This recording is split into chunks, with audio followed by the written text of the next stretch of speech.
uJesu Kristu oyinkosi, uJesu Kristu oyinkosi, uJesu Kristu oyinkosi. Siyabonga kakhulu uNkulunkulu bazalwane, ngesithoba kakhulu iyashisa le ndawo kancane.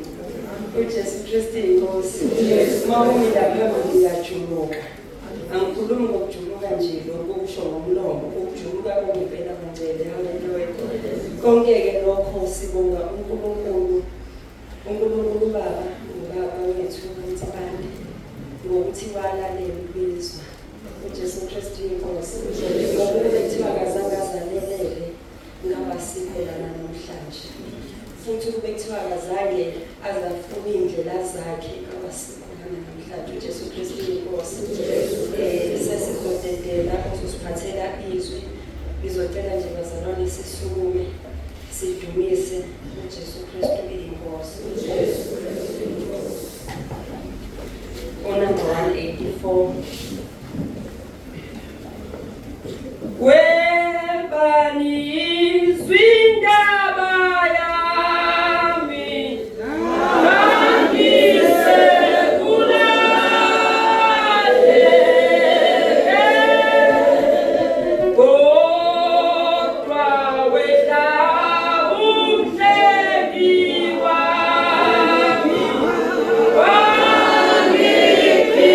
Bye.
umntwana wami futhi uNkulunkulu awulokothi angeke uzimenze lutho. Ngifuna ukukhombisa ukuthi wena uhlupha kangakanani kodwa ngikaze ngize ngishaye njengokushaya lo mntwana. Kukhona ikhathi bazalwane la khona uNkulunkulu uma bekhuluma nathi sibe indenial athi umuntu ayingqondo yami. Ngini la phambili bazalwane ngifakazile lo mfakazi ukuthi ayikho ingqondo yakho uNkulunkulu uma ekhuluma nawe mbuzi. Umfomo ukuze size ngoba uzokwenza iphutha njengalenza akuve kubuhlungu kangcwele. I am a living testimony. Kubuhlungu kuhlupheka uhlupheke wazi kahle ukuthi wena uhluphekisana. Uthi mawuthi uyabheka khona intanga la ubaba khona athi uNkulunkulu uzobhiza ethi uzokwenza umsebenzi wakhe. Ufuna ukuza ngoba usahamba nge-wheelchair. Uthi uyabheka ubona abantu bephila impilo uthi uyayibona le mpilo ngabe impilo engiyiphilayo kodwa ngilana namhlanje ngoba ungalaleli.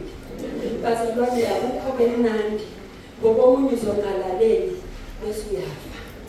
Masufika uzoyaphi ngoba ulalelanga. Uma ukhuluma ngesibeletho izolo ngithole khona sephinde ngoba nengozi futhi eMilofontein lapha ngaseMilofontein embali ulimali ingane zashona. Emoyeni wami wabuhlungu bengazuthi kuyaqala ukushona enhlizweni yami. Sengihamba ngiphuma le kade sibhalela khona sengiya endlini ngihamba ngihlangana nengane zesikole engathi ngihambe ngizihaga zonke ngithi ngiyamthanda uJesu Kristu inkosi ngendlela okuhlungu ebengibuzwa ngayo bengihambe ngikhala njengokuhlala endleleni. Base bafika emoyeni wami ethi nina manje ngisandive nezinto ebuhlungu ngifike ngibekele iy'ngane bengingabe ngazuthi umuntu mengabe eyinxusa ubekelwa iy'ngane lapha ngapha ukuthi ifunza zonke lezi ngane yena umuntu bese bheke zakhe athethe zakhe akubeka aphezakhe eqala lena yaloyana uzothanda yini mengabe sekuqhamuka umuntu enikeza zonke ezinye ingane kusale zakhe uthola ukuthi uyinikeza wena unakho uzoyinikeza khona. Uthi mawukhuleka musukhulekela wena kuphela musubheka okwakho bheka okwami kuqala funa yami indalo uqala ngiyibuze athi nomapostoli uzobona ukuthi awuphendulwa kanti cha uthandazo wakho urongi usithandazela wena uthandaza imizwa yakho kanti uzothandaza lento uNkulunkulu abayifunayo uzothola impendulo le oyidingayo futhi uzongathola ile mpendulo wena oyilindele ngoba thina siya uNkulunkulu sinama expectations ethu kodwa sizothola lokho yena afuna usinikeza khona uJesu Kristu inkosi. Sizothetha bazalwane evangelist uTD Mabena sizomsukumisa ngomhlabeni. Sinomhlaba Oh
uyinkosi.